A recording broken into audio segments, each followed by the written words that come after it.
안녕하십니까. 주식 천리안 도깨비 밸류입니다. 7월 17일이면 내일이죠. 내일을 준비하는 전략을 한번 보겠습니다. 자, 미국 유럽 증시 잠시 쉬어간 하루 어닝 시즌 준비하고 있다. 자, 제약회사 몇 회사들은 지금 실적 발표를 하고 있고 월요일 이슈 있을 업종 종목들은 환율 수혜주를 봐야겠죠. 업종은 철강주들이 지난주에 환율 급락이 나오니까 갑자기 철강주들이 올라갔어요. 그렇죠? 철강주들이 올라갔지만 아직까지 스타트를 안 한 종목들도 있더라. 그리고 곡물협정 관련주가 지난주 금요일 날 꿈틀거리에 있다. 자, 곡물 관련주는 제가 2주 전에 한번 언급을 했어요. 우리 회원님들도 그때 매수를 했고요. 그런데 질금질금 올라가는 척하다 내려와서 손실 구간에 갔었습니다. 손실이 한 5, 6% 정도 손실이 났었는데 어제가 아니고 그제죠. 금요일 날 18% 급등이 장중에 나오면서 수익 구간으로 쭉 바뀌었습니다. 자, 곡물 협정. 제가 왜 2주 전에 곡물 관련주를 한번 보자 이렇게 말을 했냐면 흑해 곡물 협정이 내일입니다. 내일 그런데 푸틴 대통령이 참석 안 할 것이다. 그런 뉴스들이 많이 나오고 있어요. 그래서 꿈틀거리는 겁니다. 자, 반도체 AI 관련주 중간 단계 대시해자. 자, 지난주에 수요일 목요일 우리 증시 일론 머스크 XAI 때문에 급등이 나왔습니다. 자, 저희는 수요일부터 XAI가 나오기 전부터 조금씩 이제 트레이딩 가능하신 분들은 보셔도 될 것이고 우리 회원님들은 제가 실시간으로 드리니까 아무래도 가능하겠죠. 그래서 수요일부터 조금씩 들어가다가 목요일 날 들어가고 분할로 들어갔어요. 자, 있는 현금 반도체 다 들어갑시다. 이렇게 외쳐대지는 않았어요. 분할로 들어갔어요. 한 번 더 들어갈 현금은 남겼다는 얘기예요. 아무튼 우리는 그런 식으로 다가가고 있다. 아쉽지만 한미반도체 놓친 거는 뭐 어쩌겠습니까? 한미반도체 상한가 갈고 예측한 사람 한 명도 없었을 겁니다. 자, 그래서 그 뒤따라갈 종목들을 잡아야겠죠. 그러나 너무 강력하게 대시는 하지 말자. 왜? 올라가다 또 내려올 수도 있다. 저는 그것까지 생각을 하고 있습니다. 그래서 1차 매수만 한 겁니다. 자, 수혜 복구 관련주. 이건 반짝이다, 반짝. 곡물 협정과 우크라이나 재건주는 반복적으로 보지만은 수혜 복구 관련주는 반짝이다. 이런 내용으로 한번 보겠습니다. 자, 미국 증시는 다우 존스는 0.33% 올랐어요. 나스닥하고 S&P 빠졌고 유럽 증시도 전반적으로 보합권, 약보합권에 머물렀습니다. 다우존스만 유독 0.33% 올랐는데 자, 그러나 직전 고점을 얘는 아직도 넘어가진 못하고 있습니다. 그렇죠? 직전 고점을 아직도 넘어가진 못하고 있다. 이렇게 요 박스권 안에서 놀고 있는데 어닝 시즌이 시작되는 월요일부터 얘가 어느 쪽으로 갈지는 지켜봐야겠습니다. 자, 나스닥과 S&P 한번 보겠습니다. S&P는 이렇게 음봉이 마감이 됐습니다. 음봉. 자, 지수 차트를 길게 볼 이유는 없습니다. 길게 볼 이유는 없고 제가 이어가는 말만 잘 들으시면 나스닥은 이렇게 S&P가 아니고 다우지수하고는 틀리죠. 고점을 뚫고 계속 올라가고 있습니다. 자, 주봉으로 한번 볼까요? 자, 요까지 일단 왔어요. 요까지 왔고 월봉으로 보겠습니다. 자, 이렇게 가고 있습니다. 가고 있는데 제가 우리나라 증시 월봉으로 보면서 헤드앤숄더가 만들어지는지 한번 잘 보자 그랬죠. 자, 얘가 15,000을 넘어가는지 뭔지는 일론 머스크의 XAI가 그 탄력이 어디까지 갈지는 아직 모릅니다. 아직까지는 모르기 때문에 계속 시황을 제가 보라고 하는 얘기고 그래서 자, 지수 차트는 지나간 거 보고 이렇게 됐습니다. 이렇게 됐습니다잖아. 이 정도는 어느 누구나 말은 할 수 있어요. 그래서 야, 어떠한 지표, 어떠한 종목을 보고 앞을 어느 정도 예측을 하면서 대응을 어떻게 해야겠다. 공격적으로 가야겠다. 아니면 미들이다. 아니면 아주 소극적이다. 이렇게 나눠야 될 거거든요. 제가 반도체 AI 관련주 약간 중간 단계로 가자겠잖아요. 자, 그러면 종목을 한번 봤어요. 그래서 엔비디아를 한번 봤는데 1.1% 빠졌어요. 엔비디아 뭐 직전 고점을 넘어섰잖아요. 여기를. 예. 그렇죠? 갭상승이 나오면서 넘어섰잖아요. 근데 저는 이제 이런 거를 보는 거죠. 야, 윗꼬리가 아주 길고 음봉? 그래. 최근에 갑자기 올라왔으니까 차익물이 당연히 나올 수는 있어. 맞아요. 왜? 지금 미국 증시가 유명 헤지펀드들이 야 미국 증시 다시 위로 갑니다. 모든 사람이 외쳐대는 게 아니거든요. 헤지펀드 유명인이 네 팀이 있다면은 두 팀은 그래도 상승으로 한 번 더 갈 것이다. 두 팀은 아니다. 거품이 너무 심하다. 밑으로 갈 것이다. 이렇게 말을 하고 있단 말이야. 그러면 일반 투자자들도 짧게 대응할 수밖에 없는 거거든. 자, 그래서 금요일 날 보니까 거래량이 급등했어요. 거래량이. 원래 이렇게 상승이 나오면은 이렇게 음봉 나오는 날은 거래량이 작아야 잠시 쉬어가는구나 이렇게 볼 수 있는데 거래량이 또 급증을 했어요. 요날 장대 양봉이 갭상승이 크게 나왔는데도 거래량은 요 정도인데 금요일 날은 거래량이 그때보다 3분의 1이 더 나왔다는 얘기예요. 야 올랐을 때 팔자 이런 사람이 일단 셌다는 얘기죠. 요런 것을 보고 어느 정도 짐작은 해야 된다는 얘기죠. 너무 공격적으로 나가는 건 조금 미뤄야겠다. 뭐 제가 이걸 예측하고 나서 제가 1차 매수만 한 건 아니겠지만, 항상 이런 게 있거든요. 야, 이건 갑작스러운 상승 또는 갑작스러운 하락. 이런 것은 항상 너무 적극적으로 갈 필요는 없는 거거든요. 자, 갑작스러운 하락은 진짜 조심해야 되는 거고, 갑작스러운 상승은 차트상으로 밑단에 있을 때는 아주 좋은 거예요. 근데 윗단에 있을 때 갑작스러운 상승은 가끔은 이런 것도 있거든요. 올라가는 단계에서 막바지 올라가는 거 아니냐. 이렇게 생각하는 흐름도 나올 수도 있거든요. 그렇다고 꼭 그렇다는 얘기는 아닙니다. 그래서 조심은 하자. 너무 공격적으로는 가지 말자. 이게 답이란 얘기입니다. 어느 것이 결과적으로 답이 나올지 몰라요. 그러나 조심하자. 너무 공격적인 것은 자제하자. 이 말을 강조를 해드리냐고 이 구간에서 좀 길게 이야기했습니다. 그리고 엔비디아하고 마이크론 테크놀로지 종목은 딱 이 두 종목 봤어요. 다른 종목은 하락을 했든 상승을 했든 신경을 안 썼고 저는 마이크론 테크놀로지하고 엔비디아하고 두 종목. 자, 얘도 허리 단계잖아요. 자, 실적이 괜찮게 나왔는데도 얘는 급락이 나왔다요. 2주 동안. 그렇죠. 급락이 나오다 잠시 반등이 나오다가 여기서 횡보를 했어요. 마이크론 테크놀로지는 엔비디아 급등할 때 얘는 못 올라갔고 금요일 날 얘도 윗골이 길고 음봉 나오면서 거래량이 엔비디아보다 많이 터지진 않았지만 그래도 거래량이 전보다는 늘었어요. 자, 이것을 보면서도 어느 정도 너무 공격적인 건 잠시 미뤄야겠구나 이런 생각도 드는 거예요. 자, 채권 금리를 봤어요. 채권 수익률을 봤는데 반등이 또 나왔는데 크게 오르진 않았어요. 최근 좀 급락이 나왔거든요. 그렇죠? 급락이 나왔지만 다시 길게 이렇게 올라가고 있어요. 또 10년물도 봤습니다. 10년물을 보니까 10년물도 조금 올랐고요. 자, 하락은 멈추고 잠시 반등이 나온 거다. 또다시 위로 가느냐? 이것은 아직은 모른다. 그렇죠? 그래서 모든 것이 중요한 포인트. 자, 채권 금리 그리고 MU 마이크론 테크놀로지 엔비디아를 봤을 때 너무 공격적으로 현금 있는 걸 다 쏟아부을 이유는 없겠구나. 이것이 결정이 저는 내렸다. 그겁니다. 자, 그래서 그럼 어떻게 대응을 하자. 우리 증시로 넘어가겠습니다. 자, 기술적으로 보는 것은 누가 봐도 갭이 엄청나게 크죠. 엄청나게 컸단 말이에요. 이건 엄청난 갭이거든요. 이틀 연속. 자, 솔직히 부담은 갑니다. 그리고 또 바로 월요일 날 추가 상승이 나오도 직전 고점이고. 근데 미국 증시 쉬어갔기 때문에 월요일 날은 보합권 시작하든 약간 하락 시작하든 어떤 흐름이 나오겠죠. 그렇죠? 근데 월요일 날도 좋게 상승 시작한다? 그럼 음봉으로 나올 확률이 아주 크다는 거죠. 이렇게 갑작스러운 것은 예를 들어서 지수가 요 밑에 있다. 갑작스럽게 상승이 났다. 야, 들어갑시다. 이걸 외치고 싶어요. 그러나 요 구간은 그건 아니란 얘기죠.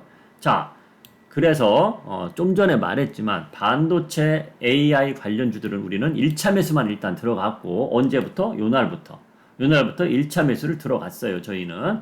자, 그랬고 어떠한 종목들을 또 봐야 되냐. 곡물협정 관련주. 그것은 단타 하시는 분들 이야기죠. 단타 하시는 분들. 그 전에 업종을 한번 보여드리자면 자, 몇 종목을 제가 한번 보여드릴게요. 몇 종목을 보여드리느냐. 현대제철을 한번 보여드리겠습니다. 자, 그래도 아직 얘는 무거운 종목입니다. 제가 매수 힌트입니다. 이렇게 드리는 게 아니에요. 판단은 여러분이 하는 거지만, 지금 증시 흐름이 이러니, 환율이 급락하고 있으니, 불과 얼마 전에 한 일주일 전만 해도 1300 얼마 아니었나요? 근데 1260원까지 빠졌어요. 환율 수혜를 대한민국에서 가장 크게 보는 업종이 철강이에요, 철강. 왜? 원자재를 수입해 와야 되거든요. 수입해 오면 환율이 떨어지면 좋은 거거든요. 현대차나 삼성전자는 환율이 떨어지면 안 좋은 거고. 그러나 현대차, 삼성전자를 환율 가지고 논하진 않죠, 별로. 자, 그러나 철강주들은 환율 가지고 논합니다. 자, 스틸 관련주들이 급등한 종목들도 있어요. 그건 테마성이 있고 가벼운 종목들. 무거운 종목 중에 안 올라간 것이 현대제철. 자, 이런 종목은 들어가도 증시가 급락이 나도 떨어져도 조금이고 그래요. 그러니까 나는 금액이 좀 크니까 나는 2, 3%만 먹어도 괜찮다. 그런 분들은 철강주들이 올라가기 시작했어요. 현대제철 이런 애들이. 자, 얘는 주가 흐름이 이래요. 아주 밑바닥권에 있거든요. 그렇죠? 7개월 동안 요 밑으로는 안 내려갔고 그런 것도 생각하면서 자, 7개월 동안 요 밑으로 안 내려. 요 때가 환율이 1,300원대였어요. 근데 갑자기 얘가 내려올 일은 없겠죠.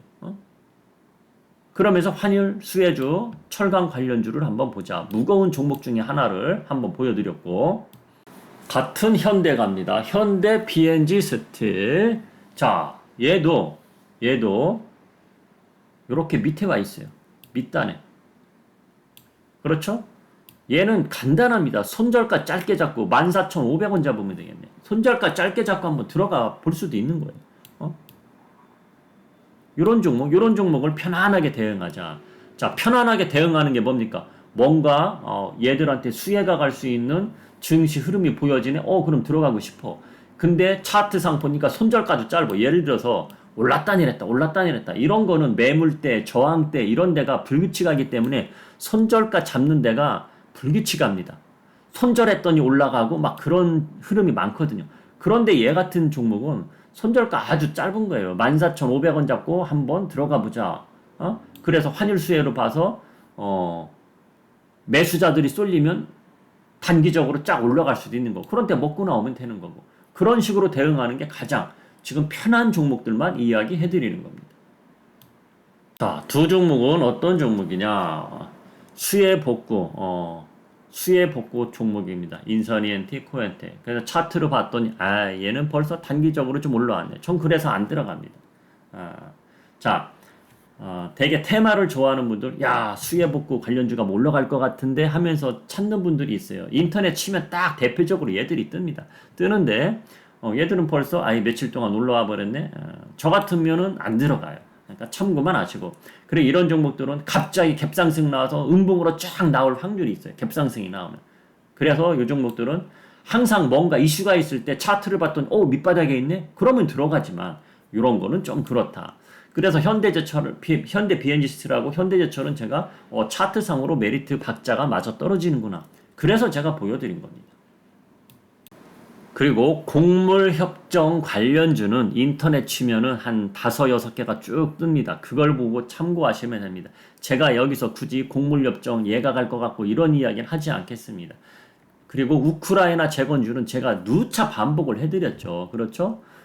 누차 반복을 해드렸어요. 그 종목들도 우크라이나 재건주도 인터넷 치면은 쫙 뜰 거 아닙니까? 자, 우크라이나 재건주는 또 월요일날 이슈가 될 수밖에 없는 이유가 대통령이 갑자기 우크라이나 전쟁이 일어나 있는 우크라이나를 방문을 했어요. 그 관련해서 또 뜰 확률이 많다.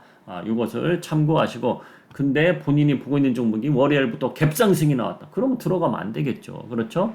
차트상으로 아직도 안 올라가고 있는 종목들이 있더라고요. 우크라이나 재건주 인터넷에 치면 10종목 정도 쭉 뜹니다. 그 종목 중에 올라간 놈은 올라갔지만 아직 안 올라간 종목들이 있어요. 순환매 차원으로 걔들이 올라갈 타이밍이 분명히 옵니다. 들어가 있어서 기다리면 분명히 저는 올라간다고 봅니다. 그런 식으로만 힌트를 제가 드리겠습니다. 자, 오늘의 주된 내용은 뭐냐? 내가 지난주에 도깨비밸류처럼 수요일부터 분할로 뭐를 들어가지 않았다. 근데 관망을 하고 있었다. 그런 분들도 올라가는 빨간색 나오는 종목을 굳이 막 따라가지는 말고 어느 정도 조정을 받거나 분할적으로 들어가라. 그리고 손절은 이번에 들어가는 건 손절가로 5% 딱딱 잡고 들어가는 것이 저는 좋다고 봅니다. 저는 절대적으로 그렇게 이야기해드리고 싶어요. 손절가 5%딱 잡고 가는 것이 좋다. 자, 그리고 전반적으로 코스피 지수를 보며 한 번 더 이야기해드리고 마무리하겠습니다. 자, 제가 요 구간부터 살살살, 자, 이제는 수익난 종목들은 어느 정도 현금이 너무 없는 분들은 현금 비중을 조금 늘리자 그랬어요. 그쵸? 자, 여러분 잘 들어보세요. 왠지 급락이 나올 것 같은, 자, 현금 만드세요. 이렇게 말할 때가 있고, 자, 현금 비중을 좀 늘려야겠습니다가 있고, 자, 후자였단 말이에요. 손해본 종목까지 팔아서 막 현금을 막 만들자. 이렇게는 제가 이야기를 하진 않았었어요. 그렇죠? 그래서 저희 회원님들도 이 종목 저 종목 팔아서 현금을 만들었다 했고. 자, 근데 갑자기 이렇게 올라가기 시작했어요. 그래서 저희도 현금 만든 거를 어느 정도 들어가 있었어요. 어느 정도 들어갔어요. 분할로 들어가기 시작했던 거죠. 자, 그런데 제가 요것을 보고 뭐라 그랬죠? 요것을 보고, 이거 거래량 늘어난 게 이게 좀 수상합니다. 이러면서 또 소극적으로 대응을 하자 그랬어요. 그러고 나서 급락이 나왔어요. 그렇죠? 이 정도면 급락이죠. 급락이 나왔는데, 자, 이래서 관망을 하고 있었죠. 관망을 하고 있었는데, 자, 이렇게 반등이 괜찮게 나와서, 자, 2,500, 제가 요때 이랬죠. 대한민국 증시는 2,500, 가장 편한 것은 2,500이고 2,500까지 열어놓고, 그렇죠? 2,500까지 열어놓고 혹시나 2,450까지도 열어놓고 대응을 하자 그랬어요. 2,500이 무너지면 2,500, 2,450까지 내려올까. 근데 2,500 만약에 2,510만 터치하고 올라가면 어떻게 하느냐, 그것까지 제가 이야기를 해드렸단 말이에요. 여기까지 2,510까지 내려오기 전에. 자, 그래도 급할 것은 없을 거라고 제가 이야기를 해드렸었어요. 그렇죠? 근데 이날 갑자기 갭상승이 나오면서 장대 양봉이 나왔단 말이에요. 그래서 저희는 이제 조금씩 트레이딩 되는 분들부터 준비를 하면서 조금씩 들어가자 이랬어요. 트레이딩 안 되는 분들은 더 지켜보는 게 낫겠다 그랬었고요. 자, 그러길래 또 올라가길래 월요일날 장 시작 전부터 이렇게 말했죠. 자, 어제는 트레이딩 되는 분부터 들어가 보자 말을 했는데 오늘은 좀 더 나아지겠다. 그렇게 말하면서 우리 회원님들이 여기부터 조금씩 들어가기 시작한 겁니다. 들어가기 시작했는데 갑자기 이게 나왔죠. 자, 일론 머스크의 XAI가 출범한다 소식에 이런 게 나온 거예요. 그러면서 이날 XAI 최고 관련주가 대한민국에선 한미 반도체거든요. 왜? 하나마이크론이 아니고 하이닉스가 엔비디아에 납품을 하는데 한미 반도체는 하이닉스에 납품을 하고 그렇게 연관이 돼 있는 겁니다. 자, 그래서 갑자기 상한가까지 가버렸어요. 그렇죠. 그건 누구도 생각 못 했던 겁니다. 일론 머스크가 XAI를 그날 출범한다고 멘트를 할 것도 누구도 생각을 못 했었고, 그래서 갑작스러운 일이 생긴 거예요. 자, 지금까지 이야기를 해드려요. 그럼 이렇게 갑작스러운 일이 생겼는데 한미 반도체 뒤를 이어서 같이 가는 AI 관련주들을 있는 돈을 다 쏟아부어서 막 들어가야 되느냐. 참고로 우리 회원님들은 여기부터 1차적으로 분할 매수를 1차 매수 들어갔다고 말을 해드렸고, 2차 매수는 그럼 언제 들어갈 거냐. 주춤거리고 1차 매수 들어간 가격보다 밑으로 내려가면 들어갈 거예요. 예를 들어서 1차 매수 가격을 1,000원에 샀다. 근데 1,000원보다 더 주고는 안 살 겁니다. 내려오는 거 확인하고 또 더 이상 안 내려가는 거 확인하고 살 겁니다. 근데 1차 매수만 했는데 내일부터 또 계속 올라간다. 그러면 1차 매수한 금액만 먹을 겁니다. 더 이상 2차 매수 금액은 올라가는데 잡아타진 않을 겁니다. 지금 들어가 있는 종목이 저희가 한 5.5%, 6% 정도 수익 구간이거든요. 그래서 1차 매수 한 것만 먹을 거예요. 그리고 AI 관련주를 금요일 날에도 또 한 종목 들어가긴 했는데, 그래서 AI 관련주 우리가 2종목을 들어갔어요. 그 종목은 좀 전에 말했듯이 금요일 날 매수한 단가보다 밑으로 내려가면 봐서 매수를 할 거지, 올라가는 과정에서는 추가 매수는 하지 않을 것이다. 그렇게 저는 이야기를 해드리고 싶습니다. 자, 지금까지 이야기한 걸 토대로 보면 너무 공격적인 것은 아니다. 그죠? 갭상승도 큰 것도 요 갭을 언제까지 지켜줄지 모르지만 언제든지 갭이 생긴 것은 매꾸러 내려옵니다. 그것은 알고 계셔야 되는데, 근데 언제 내려오냐? 그거는 날짜까지는 알 수는 없는 거고, 그러니까 너무 공격적으로 가진 말자. 현금을 어느 정도는 남겨놓고 대시를 하자. 이것을 저는 알려드리고 싶습니다. 자, 오늘은 여기까지 줄이고요. 지금까지 주식천리안 도깨비벨이었습니다.